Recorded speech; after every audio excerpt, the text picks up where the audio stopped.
and let us all do we can to build a better future. Daniel, you got a story for the people. Tell our wonderful viewers what is going on. Okay, in keeping with Neera Tanden, well, if you haven't noticed, we have covered for quite a bit that Joe Biden has, let's put it lightly, some issues with various ages of women, and has for quite some time and a quite large amount of his career.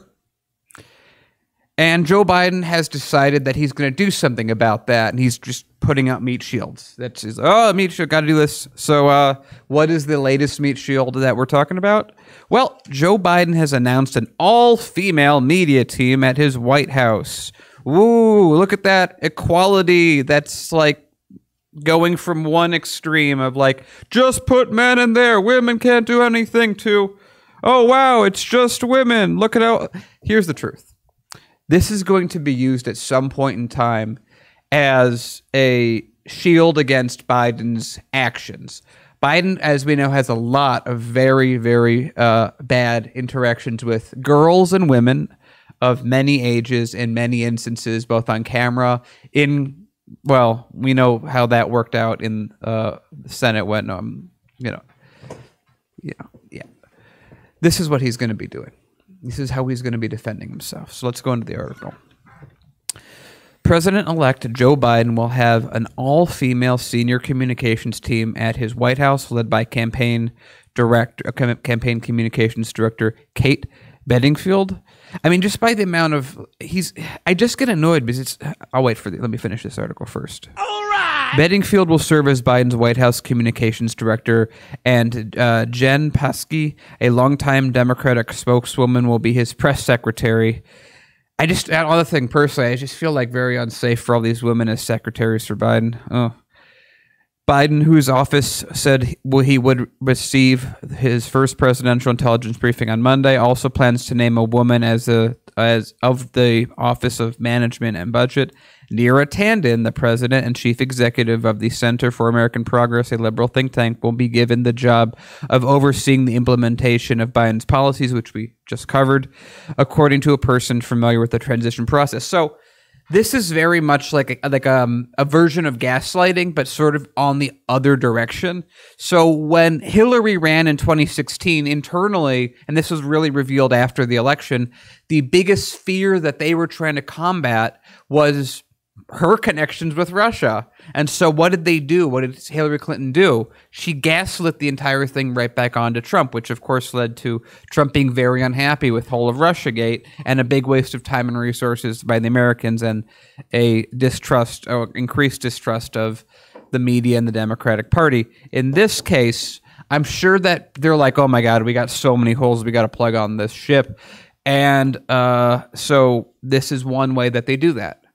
Is you get all these women in a role, and you have it led by a woman, so that then when anyone says, hey, Biden has a lot of issues with women, all they go is, look over there. There's a woman leading this very important department.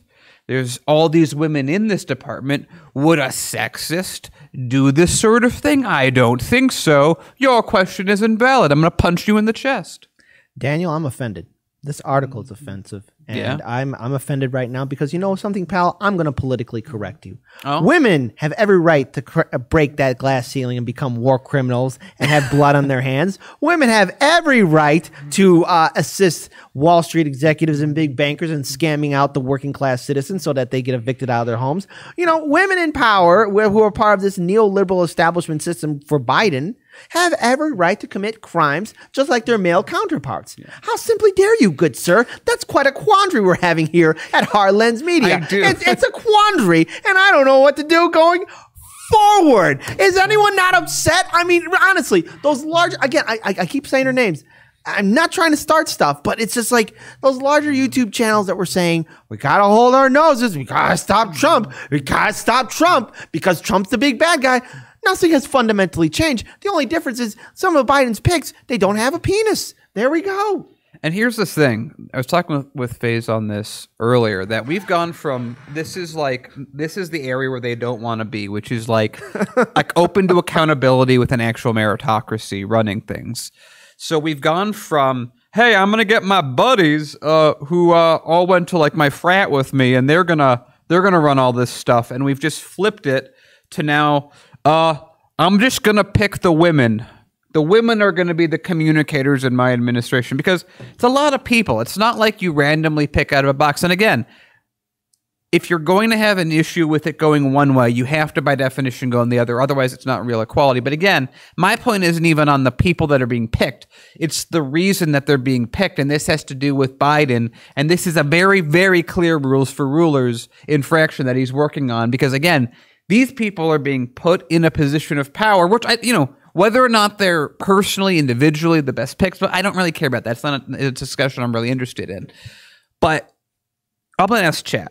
Who in chat actually thinks that this all-woman team was picked because they were the best applicants available? And who thinks that it was picked because Joe Biden needs a little defense and a little counterpoint that he can point to?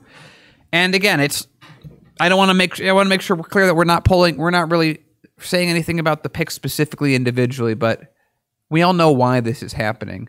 And it's interesting as hell that we live in a time where if Biden had picked all men, it would have been an issue, but all women isn't. But that's not even a topic I want to care about right now.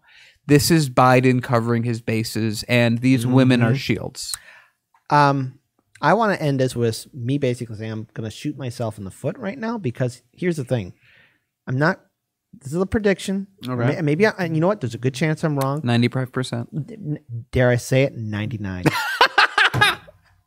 Because and the reason why, and maybe I want to be quoted on this, but within a year or two during the midterm, we're going to see a whole bunch of these people have scandals that's going to cause them to resign. I think this Biden administration is going to be horribly scandal ridden. What? I know. What? I know. That's it's just ridiculous. Because I was just thinking about it.